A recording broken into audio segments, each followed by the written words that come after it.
اللہ تعالیٰ نے انسانوں میں ہر انسان کو دوسرے کی نسبت منفرد صلاحیت، لیاقت اور استعداد بخشی ہے۔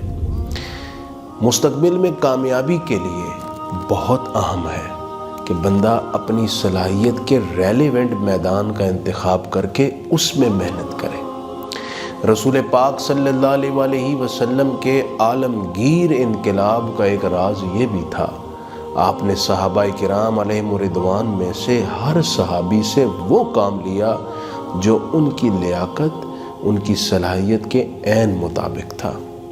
حضرت معاذ کو علم کا شعبہ دیا، حضرت ابی بن کعب کو قرآن کا شعبہ دیا، حضرت علی مرتضیٰ کرم اللہ تعالی وجہہ الکریم کو قضاء کا شعبہ عطا کیا، حضرت خالد بن ولید کو جہاد کا، حضرت ثابت کو علم فرائض کا، حضرت حسان کو شعر و شاعری کا۔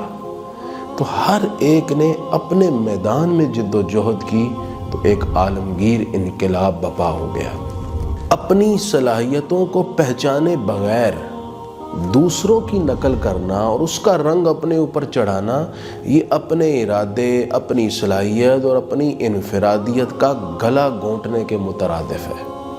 اس لیے قرآن مجید نے بھی کہا وَلِكُلٍّ وِجْهَةٌ هُوَ مُوَلِّيهَا فَاسْتَبِقُوا الْخَيْرَاتِ، ہر ایک کے لیے ایک راستہ ہے، لہٰذا بھلائی میں ایک دوسرے سے آگے بڑھو۔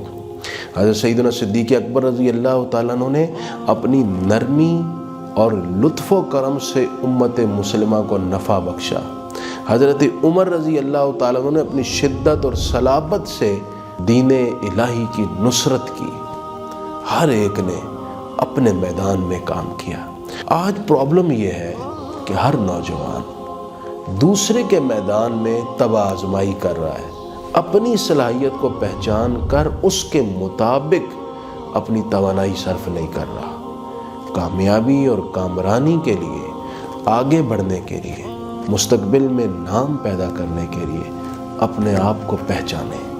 جتنا زیادہ اپنے آپ کو پہچانیں گے اتنا ہی آسان ہو جائے گا آگے بڑھنا اور کامیابی حاصل کرنا۔